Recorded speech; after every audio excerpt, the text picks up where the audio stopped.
the offensive line intends to get better. Can the defense get any better, Troy? Well, the only thing they can eliminate is some of the personal fouls, some of the penalties. I mean, I love the aggressiveness, and there is a time where kind of Raiders-esque where you get a few personal fouls to make a statement. I get it, but they have crossed the line of being aggressive to stupid at times where, too many of the scoring drives against them, frankly, have been aided by their own penalties. Now, you could question whether some of them are legitimate, but Kubiak made a great point to say, listen, let's not make excuses for them. Learn from them and move on and be accountable to them. Because you could argue several of them on whether they're a penalty or not, but that doesn't serve them well going forward. The reality is, how good can this defense be less if they start eliminating and they're penalized once a game instead of 5 or 6 times a game? Troy and I talked about this last night. I need to watch the tape 4 or 5 more times, and I don't do that much, but I still don't know how Talib didn't intercept that pass. He thought it was there. Calvin's long arms just shot out and took it away. We thought in the press box he had it. I was waiting for him to return it for a touchdown. And then suddenly he doesn't have it. I don't know what happened in that case, Troy. He just kind of pulled it through his hands. It was like a sleight of hand magic trick. I give Talib credit because he made Johnson work. Not that the Lions were trying to go deep, but Johnson ended up with 82 yards. It was kind of a Brandon Marshall type day, bunch of catches, but not a lot of yards.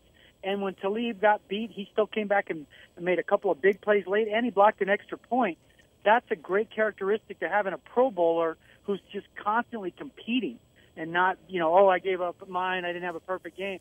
He was competing in every way, and in some ways that defines this defense. I mean, they're just fangs out there, and they're just all looking to make plays endlessly. It's just feeding. These guys are feeding off each other. Bruton just told us that, about a half hour ago, that guys are feeding off this energy. Malik Jackson said, this defense, we're no longer robots. We get to go out and actually play. Now, that's a telling statement. Yeah, Jack Del Rio's going to like hearing that. For the people who don't know, so when he blocked it, and the Broncos are trying to run it back, and it looked like they could score, there were questions everywhere of how many points they were going to get if they returned it. Troy?